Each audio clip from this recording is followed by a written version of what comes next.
Bonjour à tous, bienvenue à l'ADTEM. Donc ce soir, c'est la conférence sur l'IA et la data, des opportunités commerciales pour les PME. Avant toute chose, je voulais évoquer le programme 2021 pour le club PME et vous dire que si vous avez des envies ou des idées, on est en train de construire le programme et vous pouvez nous les laisser sur les questions ou sur le chat, comme vous voulez, et on récupérera vos inputs. Alors sinon, concernant la conférence de ce soir, donc IA Data, quelle opportunité pour les PME.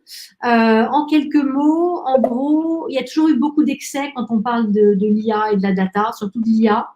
Soit c'est le relais de croissance qu'il ne faut pas rater pour les PME, soit c'est la menace extrême, soit pour l'emploi, soit pour les règles de prise de décision, une modification totale dans l'entreprise. Donc aujourd'hui, on aimerait bien relativiser un petit peu tout ça, vous montrer qu'en fait, l'IA, c'est une nouvelle technologie, un nouveau mode de penser. C'est à nouveau une techno digitale, comme on a pu le voir un jour avec l'Internet. Là, on va vous donner des axes assez simples, des axes opérationnels pour que vous puissiez mieux appréhender ce sujet, le réfléchir à ce que ça peut apporter à votre entreprise et surtout voir un petit peu comment vous pouvez lancer un projet, une réflexion sur ce sujet. Donc, la personne qui est avec moi pour vous présenter pour faire cette conférence, pour vous présenter ce sujet, c'est Demba Diallo. Donc, Demba, c'est vraiment un expert sur les sujets digitaux et un expert sur l'IA. Il a commencé à travailler sur ces sujets très, très tôt avec un très, très gros projet pour le ministère de l'économie sur lequel il a travaillé sur les apports de l'IA pour une quinzaine de secteurs de l'économie, ce qui lui a permis d'avoir vraiment une vision globale sur l'ensemble des axes de l'intelligence artificielle et sur de très nombreux secteurs de l'économie, avec après un focus très fort sur banque, assurance, énergie et retail. Ce qui est intéressant, c'est que Demba a une double casquette. Il est à la fois ingénieur télécom Paris et Sciences Po. Donc, il pourra aborder en fait l'IA de façon systémique, à la fois sur le volet technologique et sur le volet humain. Donc, j'arrête là et je vais lui passer la main pour cette conférence sur l'intelligence artificielle et la data au service des PME. Merci beaucoup Delphine pour l'introduction. Ce que je vous propose en fait, c'est d'articuler le propos en 4 points. Le premier portera sur des éléments de définition et d'état de l'art de l'intelligence artificielle, avec un objectif en fait double. Premièrement, démystifier un peu le sujet, et puis ensuite, deuxième point, expliquer vraiment ce que c'est. Et dans un deuxième temps, l'idée, ce serait de pouvoir passer en revue quelques illustrations d'applications d'intelligence artificielle pour le business, donc des illustrations rapides dans différentes fonctions, différents domaines. Et le troisième point portera sur comment construire un projet IA. Et là, on pourra s'arrêter un petit peu peut-être sur aussi des moments d'interaction sur vos problématiques, même si l'idée là, c'est pas d'aller dans le détail des questions de chacun sur son projet à lui, mais au moins de pouvoir peut-être instaurer une petite séquence de débat à ce moment-là. Et le dernier point vise à apporter quelques éléments sur l'écosystème et comment aller plus loin. Donc, sur le premier point, déjà, un élément assez simple, c'est que chacun dans sa poche a aujourd'hui de l'IA, dans la mesure où chacun a un smartphone et les smartphones sont en fait porteurs d'applications. Et ces applications, pour 80% d'entre elles, sont motorisées par de l'IA, par des plateformes qui elles-mêmes sont motorisées par de l'IA. Donc, oui, c'est un exemple pour la partie géolocalisation et on va dire logistique. Google, de manière générale, et ses applications, Netflix, etc., sans passer tout en revue. En simplifiant, en fait, on a 3 grands types d'algorithmes ici. Il y a des algorithmes de recommandation avec LinkedIn ou Facebook, par exemple, tous les réseaux sociaux, ou encore Amazon, c'est des algorithmes de recommandation. Mais il y a aussi des algorithmes, en fait, de détection, en fait, on va dire, de bruit, avec Shazam, par exemple, qui est avec une signature vibratoire, on arrive à identifier une musique et puis avoir une reconnaissance aussi associée. Donc, tout ça, c'est de l'IA, en fait. Voilà, donc chacun a ça dans sa poche. Deuxième point, c'est que non seulement on utilise de l'IA pour différents usages sur nos applications, mais en plus, on contribue en fait à nourrir ces algorithmes. Parce que comme vous le savez pour beaucoup d'entre vous, quand on est sur Internet et qu'on clique sur des images pour pouvoir s'authentifier, par exemple, on contribue en fait à nourrir les algorithmes en termes d'apprentissage. Puisqu'en fait, pour qu'un algorithme arrive à identifier un oiseau, par exemple, il faut avoir vu 100 000 oiseaux, admettons. Eh bien, les 100 000 fois, il faut des annotations, et nous, on participe à ces annotations. Donc, non seulement on utilise des IA dans nos poches, mais en plus, on contribue à les former. Alors, IA, c'est un mot un peu global, englobant, assez fourre-tout, pour dire beaucoup de choses en réalité. Tout à l'heure, j'ai parlé d'IA pour illustrer ce qu'on a dans les poches, mais en fait, ce qu'on a dans les poches, c'est plutôt du machine learning, en fait, de l'apprentissage machine. L'intelligence artificielle est plus large. L'intelligence artificielle n'a pas commencé aujourd'hui, elle a commencé dans les années 50 avec ce qu'on appelle de l'IA symbolique. L'IA symbolique, c'est ce qu'on appelle des modèles déterministes. C'est-à-dire, en gros, on sait ce qu'on met dans un algorithme et on sait ce qui va en sortir. On a en fait un horizon fini de tâches exécutables. Par exemple, un avion qui se met en mouvement en pilote automatique, il n'est pas en apprentissage statistique. Parce que le machine learning, en fait, c'est de l'apprentissage probabiliste. Le modèle déterministe, c'est-à-dire en gros, on est en environnement fini. Donc le pilote automatique qui se déclenche dans un avion, il n'est pas en train d'apprendre, en fait. Il a des règles à suivre. Donc ces règles, en fait, c'est des systèmes experts. Les systèmes experts, c'est qu'on a, dans différents domaines, constitué des bases de connaissances qui sont normalisées, qui sont définies, en fait, en termes de règles sur si ceci, alors cela, ensuite, etc. Donc c'est un enchaînement de tâches très, très fermé. Et donc, on a automatisé plein de tâches comme ça dans la banque, dans les systèmes aériens, etc., etc. Ça, c'est ce qu'on appelle l'IA symbolique, qui existe depuis les années 50 et qui existe encore aujourd'hui. Et dans les années 80, ont été développés des algorithmes statistiques ou encore probabilistes qui permettent, à partir de certaines inférences, à la machine de pouvoir apprendre par elle-même. Donc, ça, c'est des modèles statistiques. En gros, on n'est pas dans un environnement fini, on est dans un environnement où la machine apprend, elle, à partir de certains exemples. Et ça, c'est le machine learning, on va dire, classique, qui peut être derrière avec pas mal de modèles mathématiques et statistiques, comme par exemple les arbres de décision, le scoring, etc., etc. Et on va dire au début, entre le début et on va dire l'année 2012, entre le début des années 2000 et l'année 2012, se sont développés les algorithmes de deep learning, avec notamment 3 grands chercheurs qui ont eu la médaille Fields, donc l'équivalent de la médaille Fields des mathématiques, ils l'ont eu en fait en informatique. Donc c'est le prix Turing. Donc c'est Yann LeCun, Geoffrey Hinton et Joshua Bengio, ces 3 personnes-là. Donc un Français, Yann LeCun, un Canadien de Montréal, Joshua Bengio, et un Anglais qui est au Canada aussi, donc Geoffrey Hinton, qui ont développé les algorithmes de deep learning. Donc le deep learning, c'est les réseaux de neurones profonds. Là, pour faire très très simple, c'est de l'apprentissage automatisé à partir d'un grand nombre de données, mais sans avoir besoin d'avoir en fait finalement beaucoup d'explications par l'être humain. Dans le machine learning classique, l'être humain doit aider la machine à comprendre ce qui se passe. En gros, je prends un tas de données, métier par exemple, dans une entreprise, j'alimente en fait un algorithme avec ces données-là, mais en même temps, j'explique à la machine que telle donnée, c'est des factures, telle donnée, c'est des prix de telle et telle machine, etc., etc. Et je lui explique qu'en rapprochant en fait tel type de prix avec tel type de période, par exemple, ça donne tel type de comportement. Donc, j'aide la machine à comprendre. Le deep learning, on peut aider la machine, mais elle apprend beaucoup toute seule surtout. Le deep learning est beaucoup utilisé aujourd'hui en reconnaissance d'images, par exemple. Quand vous voyez des véhicules autonomes et que le véhicule arrive tout seul à identifier des panneaux de signalisation sur les routes, c'est du deep learning, en fait. Donc, aujourd'hui, l'intelligence artificielle, c'est ces 3 grandes composantes. C'est l'IA symbolique, c'est-à-dire des règles métiers en environnement fini déterministe, le machine learning au sens global qui intègre le machine learning classique et le deep learning, qui sont des modèles dits statistiques. Et quand on parle de l'explosion de l'IA, de l'effet de mode, etc., etc., on parle de ce qui est en bleu clair. On ne parle pas de ce qui est en gris. Ce qui est en gris, ce n'est pas ça qui est aujourd'hui considéré comme étant on va dire le côté un peu brillant de l'IA. C'est vraiment le côté machine learning et deep learning qui fait, on va dire, le succès de l'IA aujourd'hui. Et ce qu'il faut retenir aujourd'hui, c'est que ces algorithmes-là de machine learning arrivent à avoir des capacités de plus en plus proches de l'être humain sur certaines fonctions. Là, il y a quelques exemples. Par exemple, il y a un papier donc, scientifique qui a montré qu'on a mis 101 radiologues contre un algorithme de machine learning pour identifier en fait le cancer et la machine a gagné en fait dans tous les cas. Deuxième exemple, là, on voit en fait une détection de nouveaux matériaux qui a été rendue possible par un algorithme de deep learning qui a analysé 3 300 000 papiers scientifiques et qui, à partir de là, a fait des corrélations et a trouvé, en fait, par induction, de nouveaux types de matériel, tout seul. Et ensuite, le troisième exemple, c'est au Danemark. Donc, c'est une start-up qui s'appelle Corti, C-O-R-T-I, qui est utilisée par le système d'urgence au Danemark pour pouvoir, au signal de la voix de quelqu'un, la machine arrive à identifier le fait que la personne est en train de faire un AVC, par exemple. Donc, ça, c'est de l'IA de type deep learning aussi.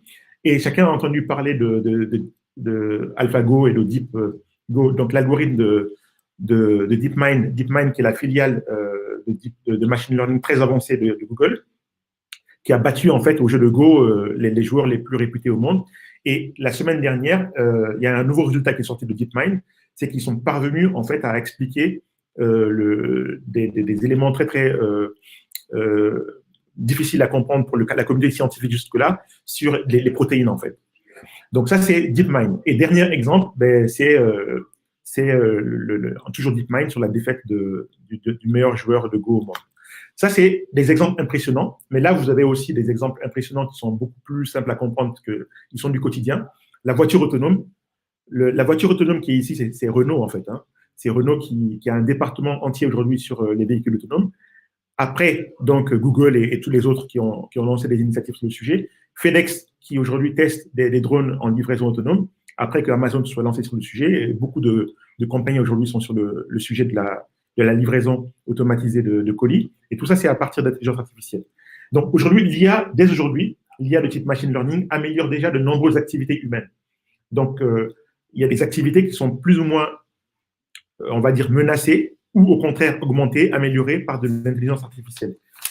En médecine, bien sûr, en transport, dans le droit, dans les jeux, le recrutement, les traders, etc., etc. Enfin, dans la plupart des métiers, il y a des capacités de la machine à pouvoir compléter l'être humain, voire à le concurrencer. L'agent de sécurité, qui est le dernier à être cité, par exemple, on voit très bien que sur un parking où on met des gardiens, ben, on a un niveau d'efficacité moins que si on a des caméras analytiques à base d'intelligence artificielle qui arrivent à détecter à la moindre seconde les mouvements. Donc voilà, sans entrer dans tous les détails de cette slide, ce qu'il faut voir, c'est qu'il y a 3 types on va dire, de sous-composantes du machine learning qui sont ici illustrées. Il y a tout ce qu'on appelle le machine learning supervisé, qui est à droite, le machine learning non supervisé, qui est à gauche de l'écran, et en dessous, c'est les systèmes de renforcement. Donc, le machine learning supervisé, c'est quand l'être humain éduque, en guillemets, la machine. Donc, un des meilleurs experts au monde, donc Pedro Domingos, qui l'explique, c'est qu'il faut voir les algorithmes de machine learning comme étant des stagiaires qui n'ont pas appris à travailler. Donc, ils arrivent en entreprise, on leur apprend 2-3 choses, et au fur et à mesure de l'expérience, ils apprennent à faire des activités, à s'entraîner sur des activités sur lesquelles ils progressent au fur et à mesure. Donc, une machine, c'est un peu la même chose, c'est-à-dire, en gros, c'est beaucoup moins intelligent qu'un stagiaire, c'est vraiment encore moins intelligent qu'un enfant de 2-3 ans, mais ça a quand même une certaine forme d'intelligence. Le mot intelligence, on le verra plus tard, est un peu exagéré, mais en tout cas, ça a une forme on va dire, de capacité à reproduire. Mais c'est là où elle est très forte, la machine, c'est qu'au bout de quelques milliers de fois, elle arrive à battre un être humain dans beaucoup de tâches, en fait. Donc ça, c'est le côté apprentissage supervisé, quand l'être humain éduque, en guillemets, la machine. L'apprentissage non supervisé, qui est à gauche, c'est quand la machine arrive par elle-même à découvrir des formes cachées. Donc, ce qu'on appelle la découverte automatisée, en fait, par exemple, sur certains sujets. Et le renforcement, c'est quand la machine arrive, en fait, à pouvoir, on va dire, se renforcer elle-même par de l'apprentissage. C'est-à-dire qu'elle joue contre elle-même. Par exemple, je prends le cas d'AlphaGo. Sur Internet, la machine, elle a joué plein de parties contre elle-même et elle s'est renforcée dans ses capacités en jouant contre elle-même. Donc, on n'est pas dans une procédure de découverte d'informations comme à gauche. On n'est pas comme à droite dans une procédure où c'est l'être humain qui va l'éduquer, mais on est dans une procédure où la machine, par sa propre expérience au quotidien, arrive à s'éduquer elle-même. Voilà. Et ça, c'est vrai aussi dans plein de cas de figure comme la robotique de type intelligence artificielle. Par exemple, on prend un chien en forme de robot, on lui casse une jambe et il arrive à se rééquilibrer sur 3 jambes. Pourquoi? Parce qu'il a appris, en fait, à partir du mouvement, etc., à retrouver son autonomie et sa stabilité. Voilà. Là, c'est des illustrations beaucoup plus, on va dire, concrètes de ces applications algorithmiques. Dans la santé, par exemple, on a en France des startups extrêmement reconnues à l'échelle européenne et à l'échelle mondiale. Cardiologues, par exemple, c'est une startup en cardiologie qui permet de traiter automatiquement des électrocardiogrammes. Donc, en fait, elle permet de lire automatiquement des électrocardiogrammes. Là où, en cardiologie, normalement, c'est le médecin qui fait l'électrocardiogramme et qui lit lui-même l'électrocardiogramme et qui, à partir de là, fait une interprétation qu'il corrèle à d'autres informations qu'il a pour prendre des décisions. Là, la machine va lire des milliers d'électrocardiogrammes et faciliter le travail pour des cardiologues. Je ne vais pas tout décrire parce qu'en fait, on n'a pas beaucoup de temps et ce n'est pas l'objectif, mais c'est juste pour dire que globalement, dans chacun des domaines de la santé, mais c'est aussi dans chacun des domaines du transport, de l'environnement, de l'énergie, etc., il y a des cas d'usage d'IA assez avancés. Et en France, il y a des startups aussi pour résoudre ces problèmes-là. En dépit de tout ce que j'ai dit précédemment, c'est-à-dire le fait qu'on a des algorithmes de plus en plus puissants, on a de plus en plus de performances, on n'en est qu'au début. On n'en est qu'au début de l'aventure. Et on en est au début de l'aventure et on a tendance à exagérer par des phénomènes médiatiques, par des phénomènes aussi commerciaux, la portée de ce qu'on peut vraiment faire. Quand on parle d'intelligence artificielle, le mot intelligence aujourd'hui est un peu exagéré. Parce que quand on prend un cerveau humain, le cerveau humain, en fait, il est capable de passer d'une tâche à une autre tâche.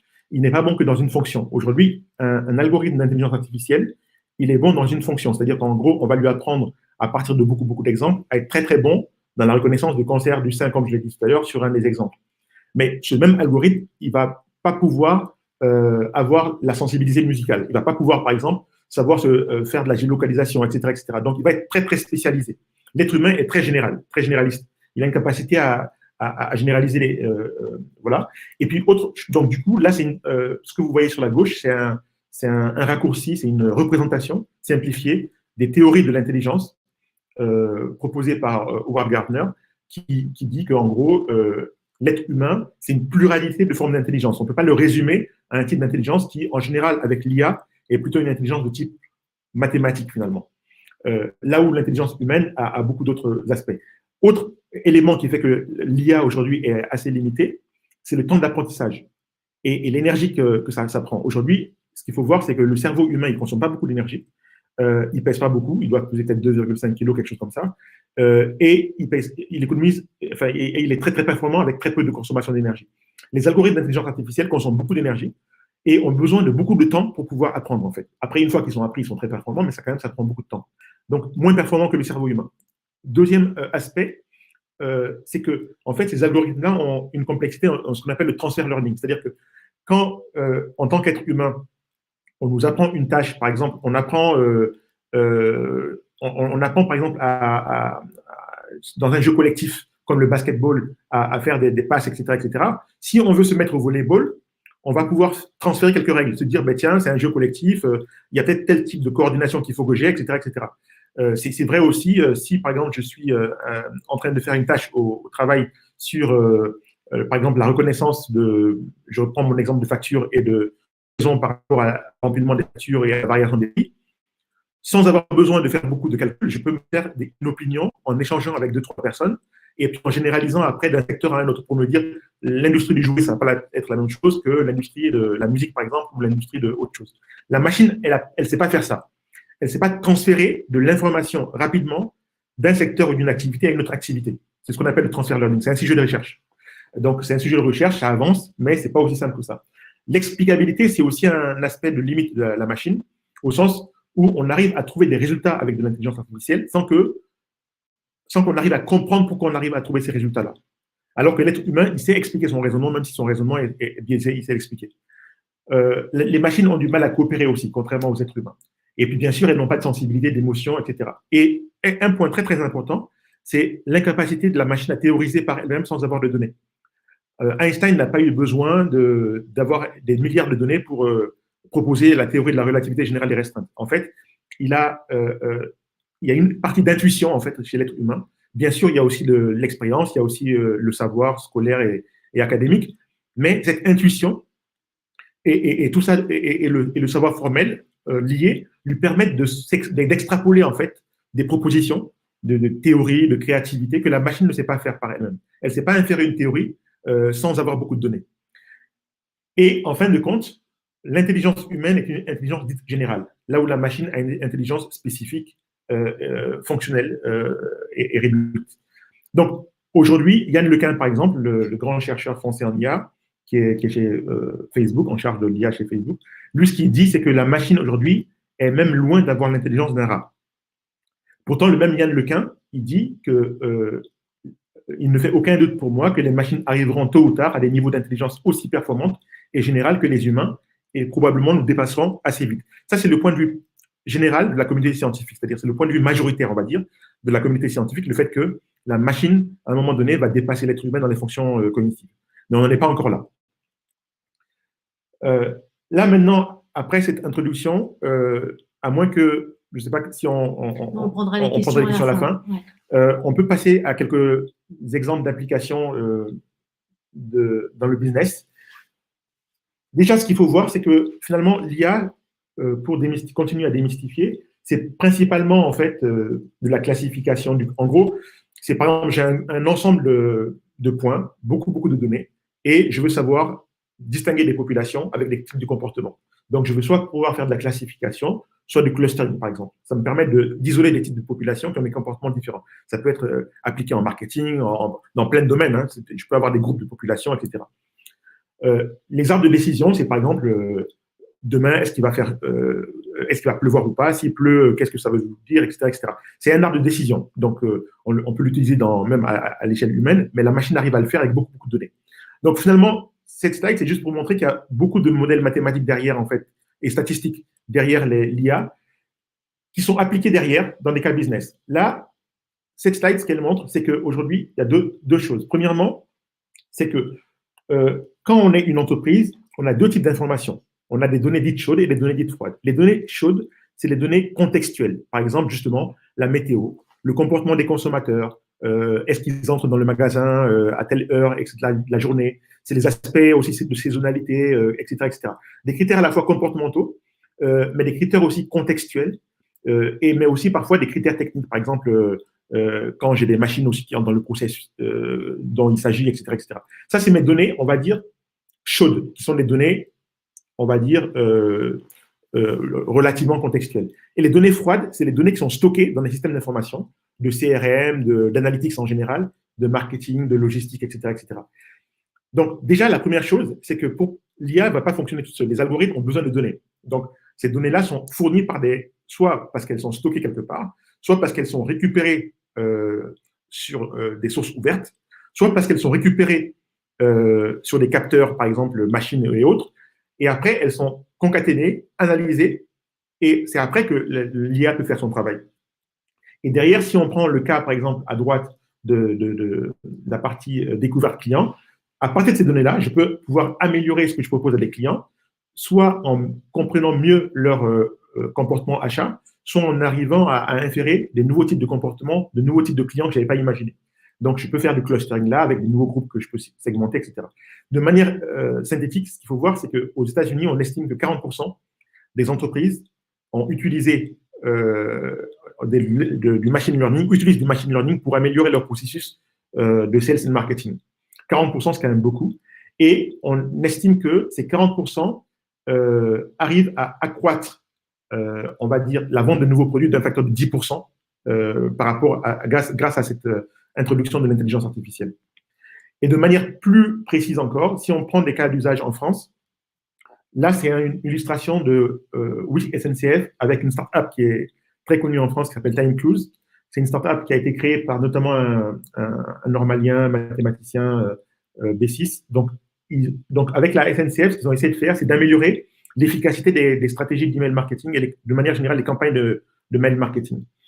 Et ils sont arrivés en fait en retravaillant sur les comportements des clients, en retravaillant sur là où ils vont, qu'est-ce qu'ils cliquent, à quel moment, etc., à accroître de 115% le CA des campagnes email. Ça, c'est un exemple, on va dire, très marketing relationnel. Exemple, cette fois-ci, on va dire, logistique et de performance, on va dire même industrielle au sens large, c'est la Belvic.com. La Belvic.com, c'est une start-up qui fait de la livraison de produits bio et qui a été créée en 2015 Elle a levé 11 600 000 euros récemment. C'est une boîte qui a bénéficié du confinement. Ils ont fait 4 millions d'euros mensuels durant le confinement. Et grâce à leur livraison, donc plus de 12 000 livraisons par semaine. Et ce qu'il faut retenir ici par rapport à notre exemple d'IA, c'est que labellevie.com a mis l'IA au cœur de ces processus.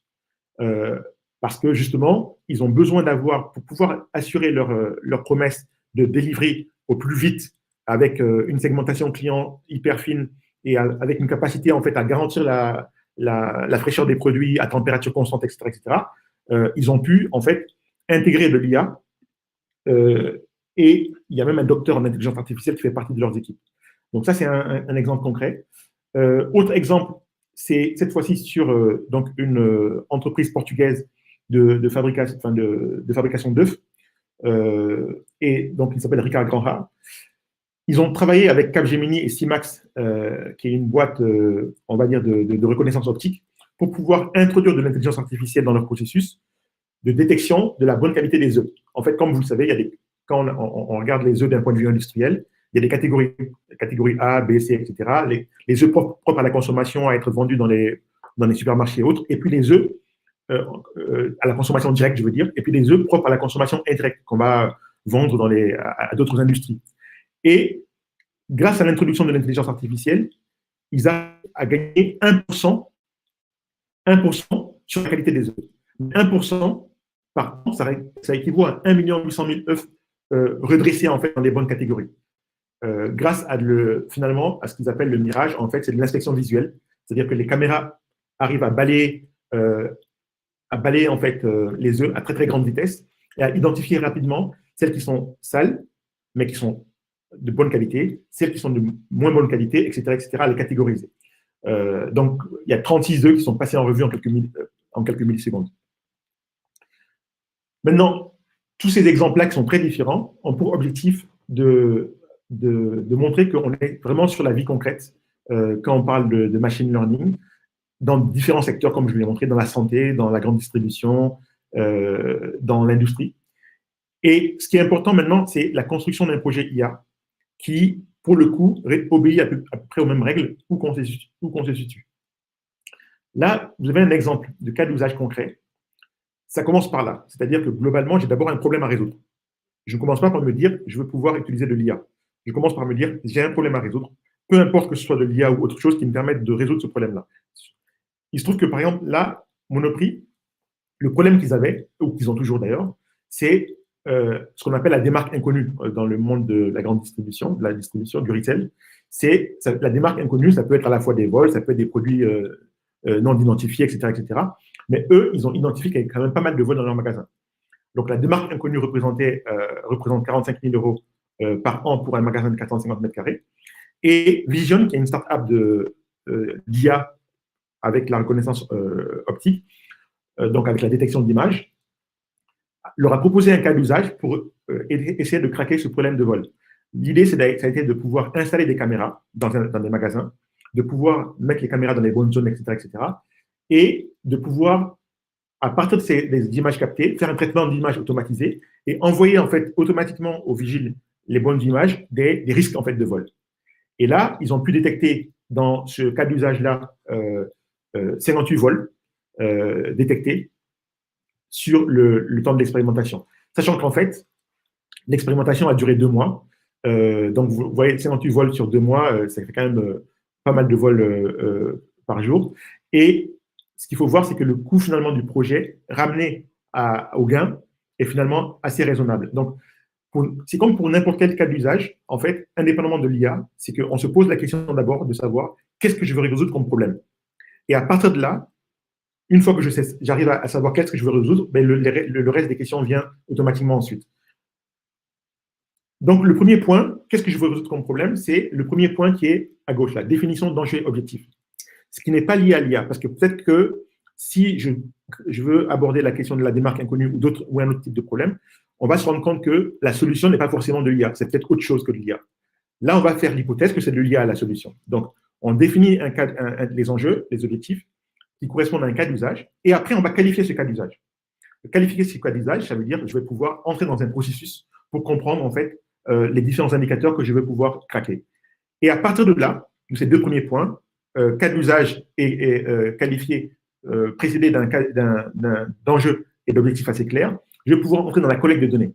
Il y a deux solutions. Soit les données existent, soit elles n'existent pas, et il faut aller les chercher. Mais dans tous les cas, c'est indispensable.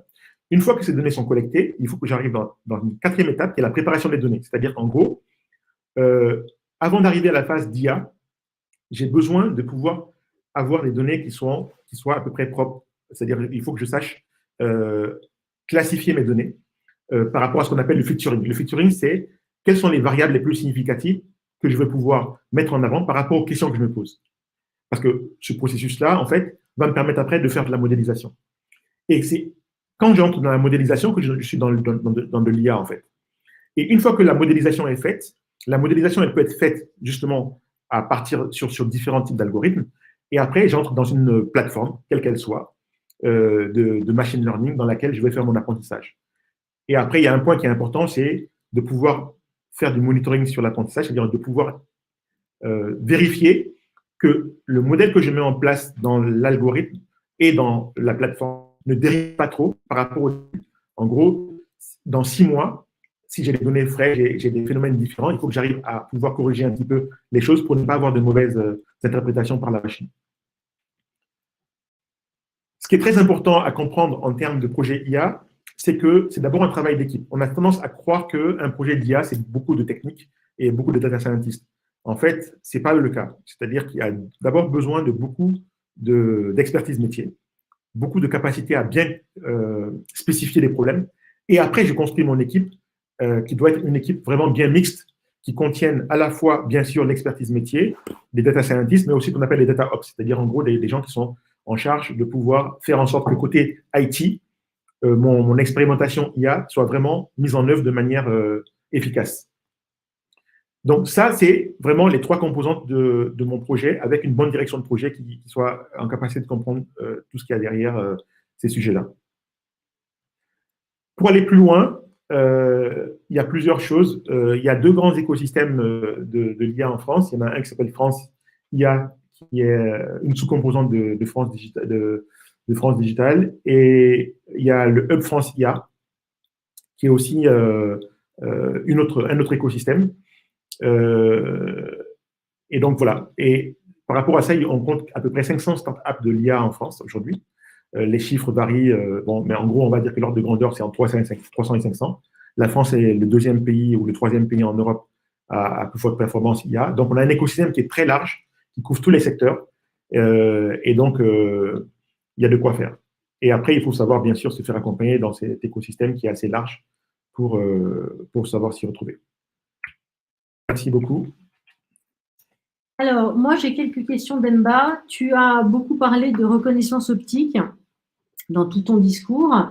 Est-ce que tu pourrais nous parler aussi un petit peu quand même de tout ce qui est reconnaissance vocale et de ce que l'on peut faire en termes de, justement, dans les call centers ou dans les entreprises où il y a pas mal d'appels entrants. Qu'est-ce que l'on peut faire sur la base du vocal, mais également sur la base de l'analyse sémantique pour traiter un petit peu tous les flux entrants, quel que soit le canal par lequel ils arrivent? Alors, il y a 2 choses. C'est que si on prend un niveau un peu macro, la machine, elle peut détecter en fait du son. Okay, c'est la partie audio. La partie audio, elle peut venir d'une machine ou elle peut venir d'un être humain. Quand elle vient d'une machine, donc il y a ce qu'on appelle une signature vibratoire. Par exemple, un ascenseur en panne, elle dégage une certaine forme de bruit que l'algorithme d'intelligence artificielle arrive à identifier pour voir les variations par rapport à un bon signal d'un système d'ascenseur. C'est vrai pour tout type de machine. Donc ça, il y a une start-up en France qui est très reconnue là-dedans, qui s'appelle Cartesiam, pour ceux que ça intéresse, qui pourront aller voir, qui est très performante sur ce sujet-là. Maintenant, pour répondre à ta question plus précise sur la partie NLP, en fait, le NLP, c'est Natural Language Processing, c'est la capacité pour la machine à reconnaître le langage humain. Ce qu'il faut voir, c'est que si je me place dans une position d'entreprise et de call center, on va dire de relation client de manière générale, j'ai 3 formes d'entrée d'information. J'ai le call center qui peut m'amener de l'information par on va dire, de l'information vocale, mais il y a aussi le texte, en fait. Ouais. Il y a les emails, et la 3e forme d'information, c'est tout ce qui est manuscrit, donc les lettres, etc. Aujourd'hui, sur la partie call center, voix, le préalable, c'est d'avoir la validation, on va dire, en interne de l'entreprise par rapport aux conseils syndicaux et autres, sur le fait que les gens soient d'accord pour être reconnus. Ça, c'est un premier point. Mais de manière plus technique, on va dire que le NLP est à ses débuts. C'est-à-dire qu'en fait, il y a beaucoup d'éléments de performance qu'on arrive à atteindre, notamment en reconnaissance textuelle, avec notamment la question de la préparation préalable du texte par de la reconnaissance optique de caractère. C'est-à-dire, en gros, j'ai un texte, je vais d'abord, avant de faire de NLP, savoir lire mon texte, de l'OCR. Et sur la partie vraiment sonore, la détection de voix, on est au début de l'aventure parce qu'on n'arrive pas forcément bien à corréler ces voix avec un type on va dire, de réclamation, à faire le lien avec les textes, etc., etc. Ça commence juste. On va dire, ce qui manque aujourd'hui, c'est trois choses. Premièrement, la capacité à détecter de manière automatisée les émotions. Parce que quand je suis au call center, à quel moment je commence à m'énerver, à quel moment je perds patience, par exemple. Ça, déjà, avec les SVI, on est déjà très vite en limite. Donc, il faut qu'on arrive à mettre des systèmes d'IA qui ne prennent pas plus de temps et qui garantissent une expérience utilisateur qui reste. Il n'y en a pas déjà qui proposent un peu d'IA émotionnelle, parce qu'il y a, beaucoup qui commencent à faire de la pub, de la communication. Le meilleur exemple que je donnais tout à l'heure, c'était en équivalent call center qui est utilisé en santé, qui est Corti au Danemark, puisque là, pour le coup, sur l'AVC, voilà, a fortiori pour des choses beaucoup plus simples. D'accord. Alors là, il y a une question. Comment impliquer les équipes opérationnelles dans la qualité de la donnée? Oui, alors ça, c'est un sujet intéressant et important. Alors, du coup, il y a trois niveaux de réponse. Le premier niveau de réponse, c'est que, indépendamment de l'IA, il y a une question de data governance, c'est-à-dire comment j'organise la gouvernance autour des données dans l'entreprise. Ça dépend de quel type d'entreprise, la taille de l'entreprise, etc. Mais il y a des outils spécialisés par rapport à ça qui peuvent aider à ça, indépendamment de l'IA. Le deuxième sujet, c'est les rôles et responsabilités par rapport aux données. C'est-à-dire que, par exemple, qui est responsable de la donnée, à quelle étape du cycle de vie. Là où c'est important, cette question, c'est que à un moment donné, il peut y avoir plusieurs sources de référence de la donnée.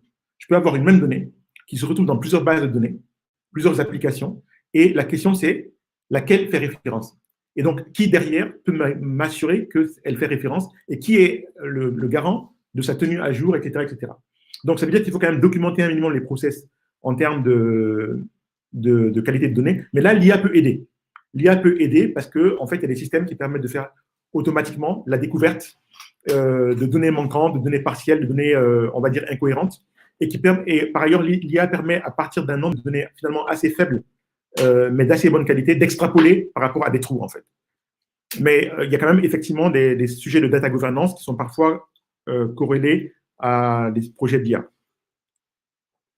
Alors, juste moi, je complète cette question sur la data.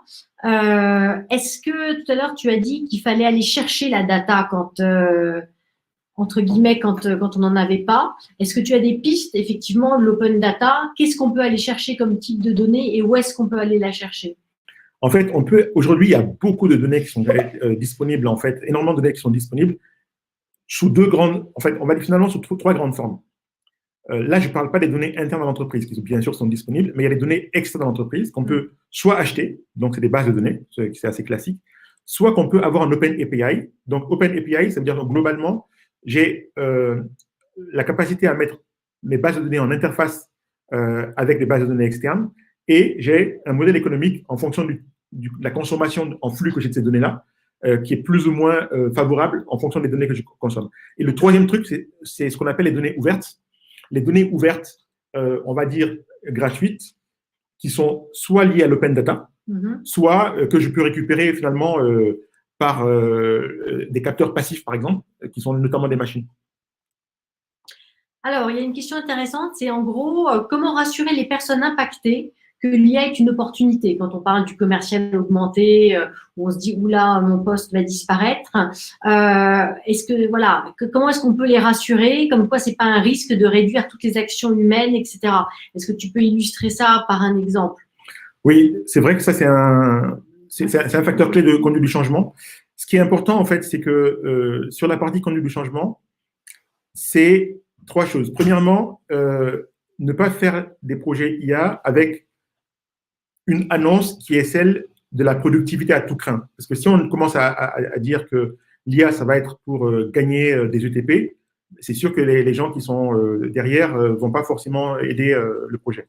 Par contre, si on dit que l'IA, deuxième point, est là pour les aider dans leur travail, c'est beaucoup plus efficace. Donc là, j'ai un exemple, par exemple, c'est Zelros. Donc Zelros, c'est une start-up qui est assez connue dans l'écosystème français et qui aide notamment dans le monde de l'assurance les conseillers commerciaux à pouvoir avoir de l'information augmentée, contextualisée, pour mieux connaître leurs clients et apporter des éléments de valeur ajoutée. Ça veut dire que j'aide en fait dans son métier le commercial. Mais c'est pareil en fait en santé. C'est-à-dire que l'idée, c'est pas de remplacer un médecin. Quand je suis en dermatologie, en radiologie, c'est de pouvoir aider le professionnel de santé. Donc du coup, le deuxième point, c'est d'avoir des messages liés à ce qu'on appelle l'augmentation des compétences, l'enrichissement des compétences, à valoriser finalement. Et du coup, par contre, le troisième point, c'est qu'il faut mesurer. C'est-à-dire qu'il faut mesurer le gain. Il faut mesurer le gain pour pouvoir redéployer les équipes suite à ces gains et leur dire que c'est les tâches les plus fastidieuses que la machine pourra faire. Donc, effectivement, il y a tout finalement une communication et une conduite du changement qui doivent être pensées par rapport aux projets spécifiques qui sont menés. Mais après, ça, on peut l'illustrer aussi avec la banque. Quand on voit un conseiller bancaire qui souvent, en gros, a du mal à vendre au-delà de 8 produits parce que, en gros, il y a toute une formation derrière, une explication, une compréhension du contexte, etc., de ses clients. Là, je veux dire, on peut tout à fait avoir, en gros, des actions qui viennent l'aider à avoir un spectre une gamme de produits à vendre qui est beaucoup plus large.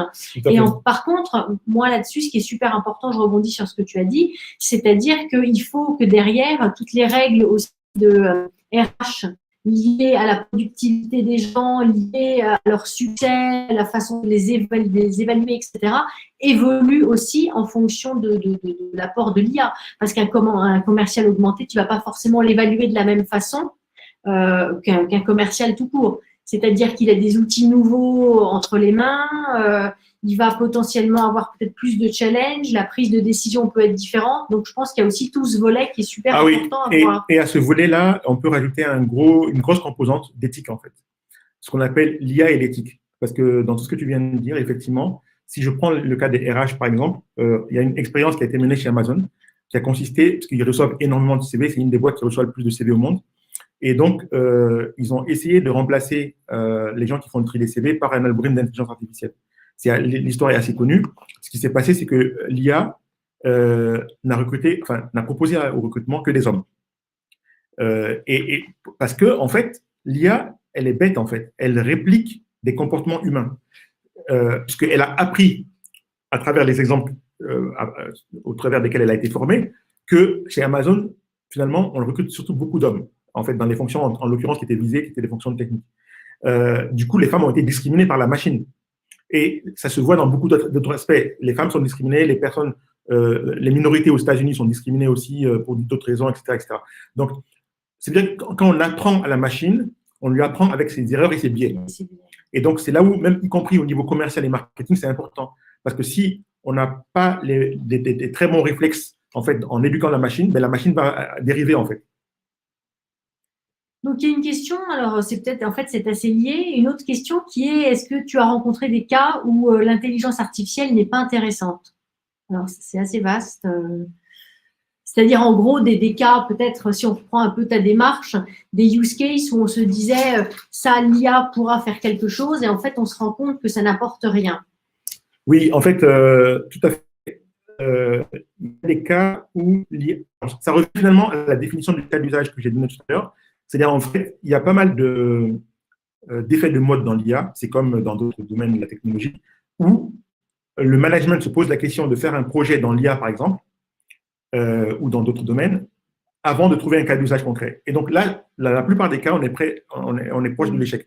Parce qu'en fait, on essaie d'avoir un objet technique en projet plutôt que de résoudre un problème. Et dans ces cas-là, effectivement, on échoue pas mal. Donc ça peut être une raison d'échec assez importante. Après, il peut y avoir une deuxième source d'échec, qui est que ce dont je parlais tout à l'heure, c'est-à-dire en gros, tout à l'heure, je suis allé assez vite en disant que pour un projet réussisse, il faut quand même qu'il y ait un assemblage de compétences, expertise métier, sponsor métier, expert métier, data scientist, data engineer, avec le côté IT derrière.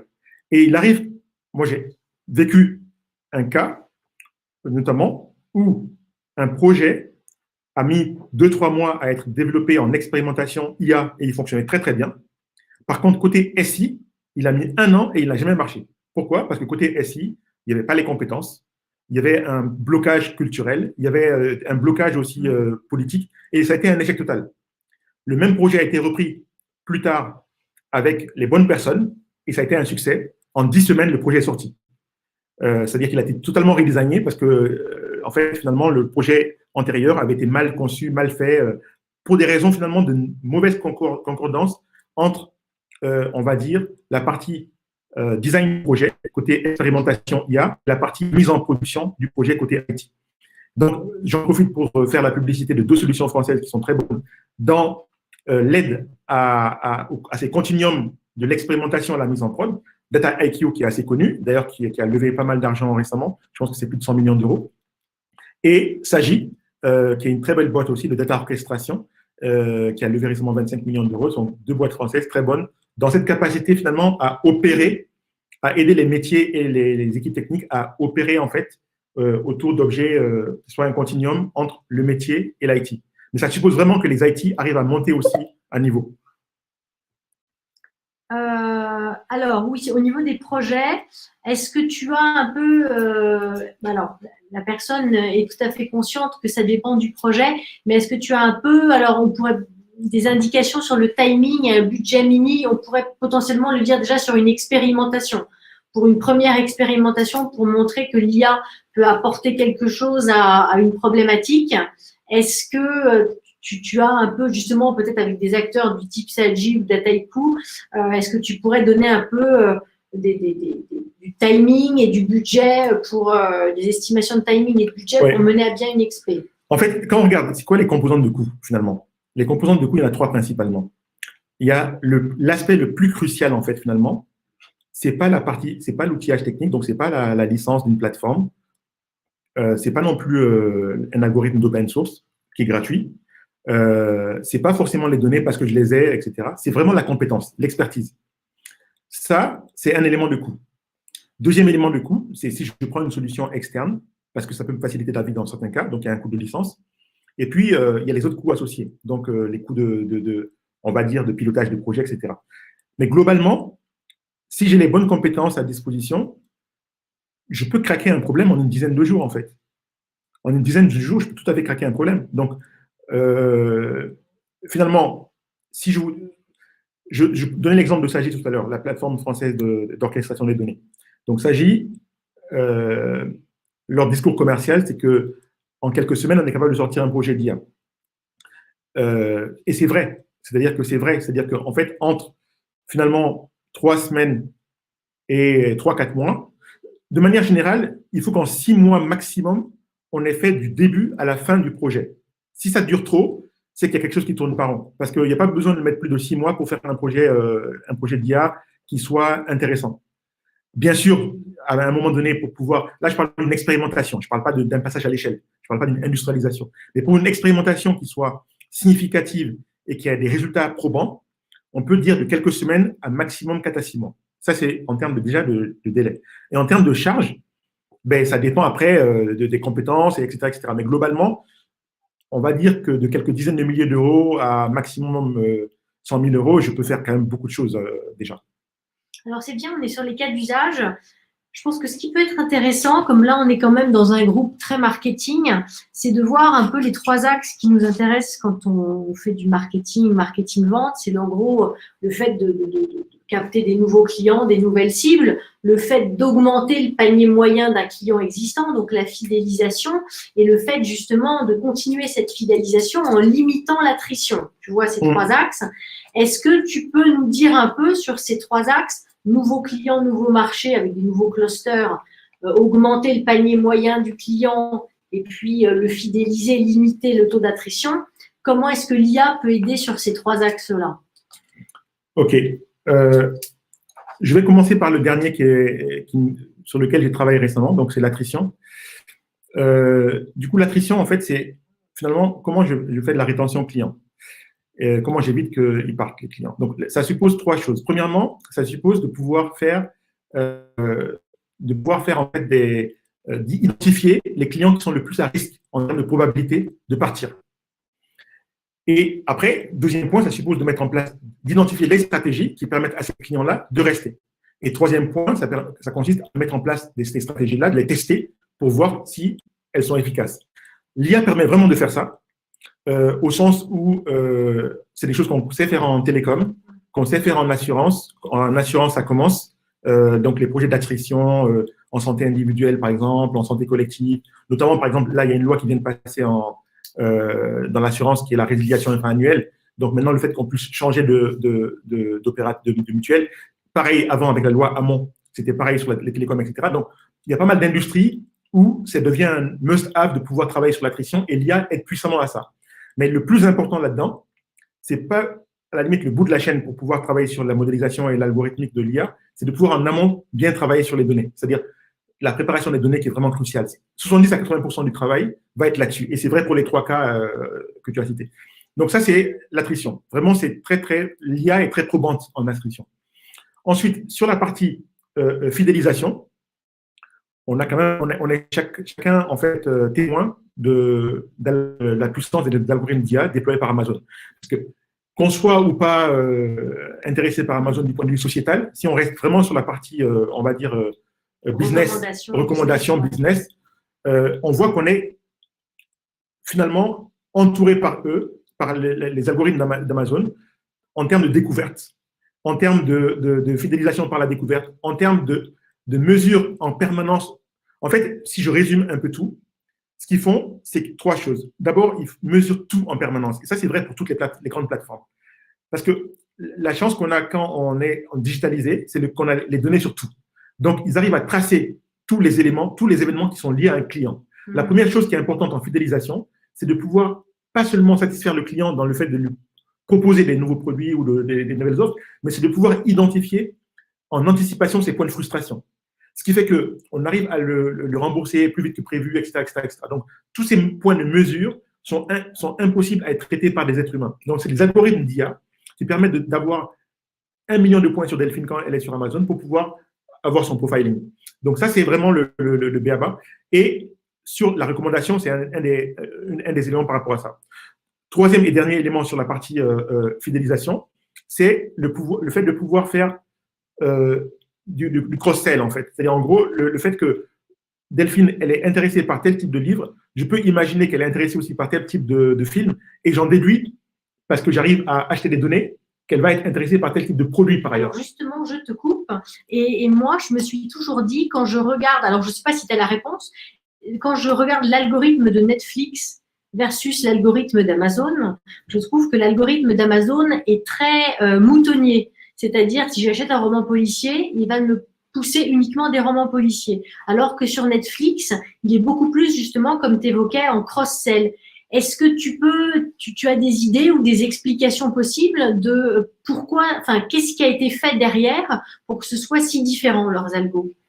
Ils ont été éduqués différemment, enfin… Mais l'hypothèse que je vais faire, c'est que déjà, Amazon Amazon, en fait, est sur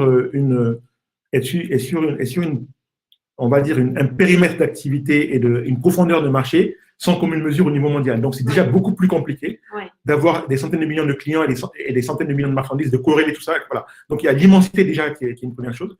Deuxième point, c'est une entreprise qui a été créée avec ses capacités technologiques dès le départ. Donc, je pense qu'il y a aussi une question de mise à niveau, etc. C'est peut-être deux différences rapides. Même si Netflix n'est pas non plus hyper performante, c'est aussi un sujet de discussion. C'est pour ça d'ailleurs que dans les domaines très critiques comme la santé ou comme l'aéronautique, etc., on n'utilise pas ces moteurs de recommandation parce qu'on ne peut pas jouer avec, c'est pas fiable de manière assez importante, mais suffisamment quand même pour faire de la fidélisation ou du cross-sell, quoi. Alors justement, quand tu parlais, on parlait du retail, tu passes à la santé. Toi qui as pu commencer justement sur les tout débuts des analyses d'impact de l'IA sur les différents secteurs d'activité pour le ministère de l'économie, Est-ce que tu peux nous faire un peu, très rapidement, hein, un petit peu un panorama des principaux secteurs qui sont touchés et des principales, en gros, des principaux use cases qui se développent, que ce soit dans l'énergie ou dans la santé ou dans le retail? Alors, du coup, effectivement, au niveau du ministère de l'Économie et des Finances, on a isolé 15 secteurs prioritaires pour l'analyse, en fait. Et dans les 15 secteurs prioritaires pour l'analyse, on a fait ressortir 4 comme étant un enjeu pour la France. Donc, les 4 enjeux pour la France, c'est la santé, c'est l'environnement et l'énergie, ensuite le transport et la logistique, et ensuite l'industrie. Le retail, en fait, le retail a été un sujet de discussion. Il n'a pas été retenu parmi les 4 secteurs prioritaires parce que justement, le secteur retail n'était pas assez avancé au niveau de la digitalisation et du volontarisme à l'époque. Là, le confinement a montré que justement, le fait de ne pas avoir été avancé au niveau de la digitalisation, là, on est en train de rattraper à marche forcée avec le click and collect, etc., etc.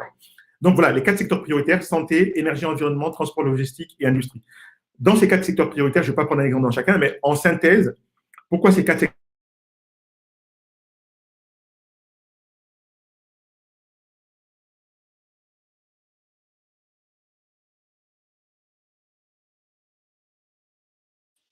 Excusez-nous, on a eu un problème technique. Donc, pourquoi ces 4 secteurs ont été choisis comme prioritaires pour la France? C'est parce que on a un terrain de jeu dans ces 4 secteurs. Dans la santé, en fait, ce qu'il faut voir, c'est que la France est probablement le plus grand pays de l'OCDE à avoir accès, à avoir un système de santé centralisé avec des données centralisées.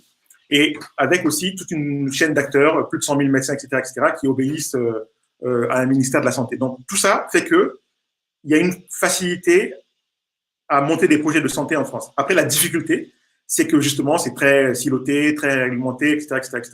Mais en tout cas, c'est un secteur assez protégé. Voilà. Et donc, du coup, c'est un terrain de jeu. Dans ce secteur de la santé, il y a énormément de capacités de start-up françaises. Je peux citer Cardiologues dans la partie cardio. Il y en a aussi dans la partie donc Therapixel, dans la partie cancer, etc. Dans l'énergie et environnement, la France dispose de grands acteurs comme Engie, EDF, etc. Et il y a énormément d'enjeux autour des énergies renouvelables, du véhicule to grid, etc., etc., qui font que l'IA peut servir à la fois à mieux gérer le réseau d'énergie, à mieux répartir les énergies renouvelables, à mieux les surveiller, etc. Dans la partie transport, logistique, mobilité, on imagine que dans tout ce qui est smart cities, ben, les nouvelles formes de mobilité vont avec la capacité à anticiper les flux et à mieux gérer en fait l'équilibre entre les déplacements urbains, les localisations des êtres humains, etc. L'IA va aider aussi à ça, notamment en termes d'urbanisme. Et en termes d'industrie, ben, il y a des enjeux colossaux sur notamment l'industrie du futur qu'on appelle l'industrie 4.0, qui est la capacité finalement à apporter toute l'intelligence du numérique dans l'industrie pour pouvoir mieux designer les produits, mieux faire de la maintenance prédictive, etc., etc. Et là, il y a vraiment aussi beaucoup d'entreprises de très bon niveau en France, comme Cartesiam que j'ai cité tout à l'heure, qui en fait partie. Ou comme Scortex, par exemple, qui fait de l'inspection visuelle et qui est d'ailleurs très coté en Allemagne et qui est une startup française. Alors après, je regarde pour recentrer un peu sur les PME. C'est vrai qu'on pourrait se dire, oulala, ces sujets, c'est quand même des sujets de grands groupes parce que c'est des sujets qui sont très, très amont. Est-ce que nous, on aurait les reins pour tenir un projet pareil, etc. Est-ce que les PME, est-ce qu'il y a des subventions ou ce genre de choses, des aides? Est-ce que tu sais s'il y a ce genre d'aide pour que les PME puissent quand même être un peu soutenues sur ces projets de R&D? Oui, oui, tout à fait. En fait, il y a notamment en Île-de-France, donc l'Île-de-France a dégagé des subventions pour venir en aide aux PME. Il y a un PAC IA qui a été décidé par la région Île-de-France avec un accompagnement derrière. De mémoire, en fait, il y a 3 mois d'accompagnement sur des projets pour pouvoir faire des expérimentations avec du conseil derrière. Donc, il y a des partenaires comme Capgemini, Bearing Point, Quantmetry, etc., etc. Et puis des labos aussi comme Mines Télécom. Voilà. Donc, il y a ce genre d'accompagnement, mais ce qu'il faut voir, c'est que dans l'exemple que je vous ai donné tout à l'heure de la start-up qui utilise l'IA pour faire ses livraisons de produits bio, c'est un exemple du fait que même une start-up qui n'est pas au stade d'une PME arrive à intégrer l'IA dans ses processus et arrive à en tirer profit pour faire beaucoup plus de chiffre d'affaires. Donc, c'est le fait que, même indépendamment des subventions, Parce que le problème aussi des subventions, c'est que la course aux subventions peut amener à faire des projets artificiels. Là où, quand on a un vrai sujet, on peut se mettre en mouvement de manière beaucoup plus efficace. Et là, les startups que j'ai citées là en sont l'exemple, en fait. Alors justement, je continue. Toujours, moi, je suis une PME et j'ai un vrai sujet. Et je me dis, ben voilà, il va falloir, ça va un petit peu avec les questions qui ont été posées, il va falloir que je recrute parce que ce projet-là, effectivement, les métiers, ils ont plein de sujets à craquer, ils ont envie de se développer, etc.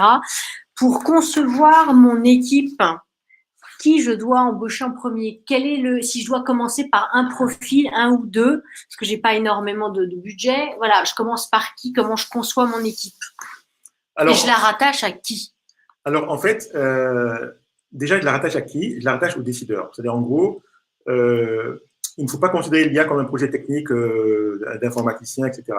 Ce n'est pas un projet technique seulement, c'est un projet business d'abord, au sens où l'IA, ce n'est pas de l'informatique, c'est des mathématiques, de l'informatique, des sciences cognitives, etc. C'est un ensemble de disciplines qui sont mobilisées pour craquer des problèmes.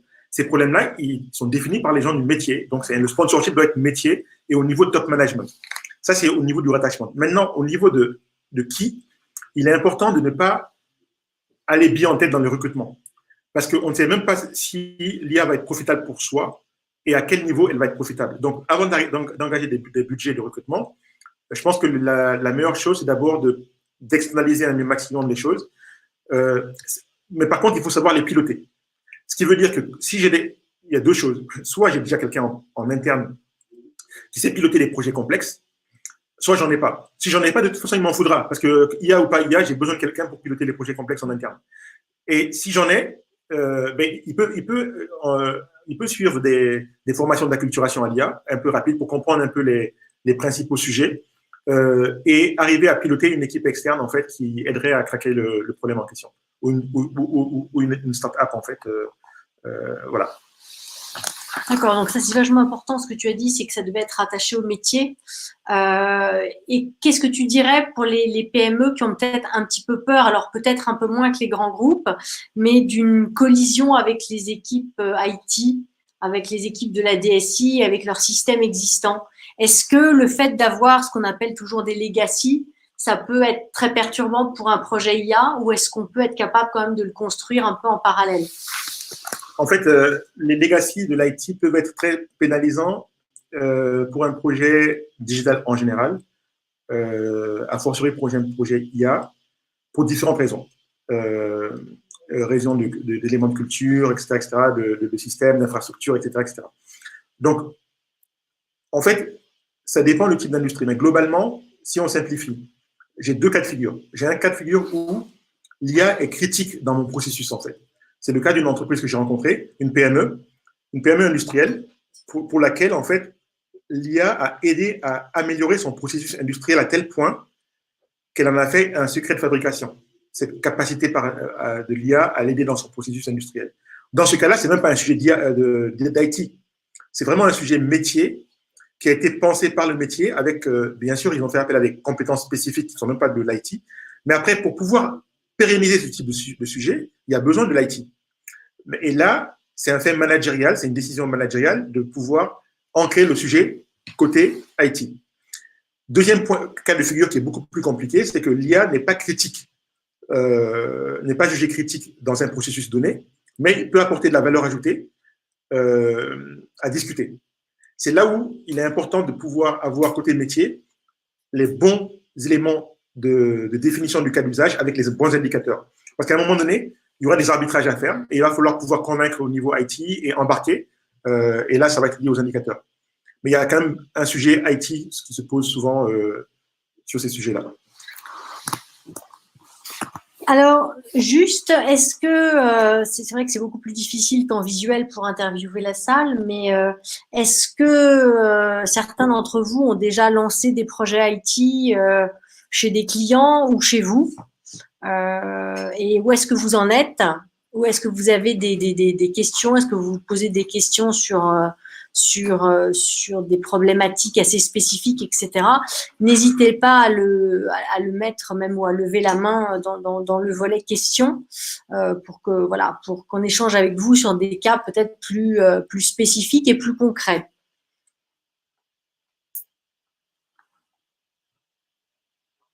Alors, pour le moment, je ne vois pas de personnes qui se manifestent. Eh bien, écoutez, si personne ne se manifeste, je pense qu'on a quand même fait pas mal le tour de la question. Comme l'a dit Corentin, vous aurez le replay de la conférence juste après. N'hésitez pas, de toute façon, vous avez nos coordonnées et celles de Demba. Si jamais vous aviez des questions qui vous venaient, Corentin nous les ferait passer. Il n'y a pas de problème là-dessus. Donc nous, on vous remercie beaucoup pour votre présence. Merci beaucoup. Et donc, bah, écoutez, on vous dit dans l'espoir de vous revoir peut-être un jour sur un projet IA ou dans une conférence IA. Merci à tous. Merci beaucoup. Au revoir.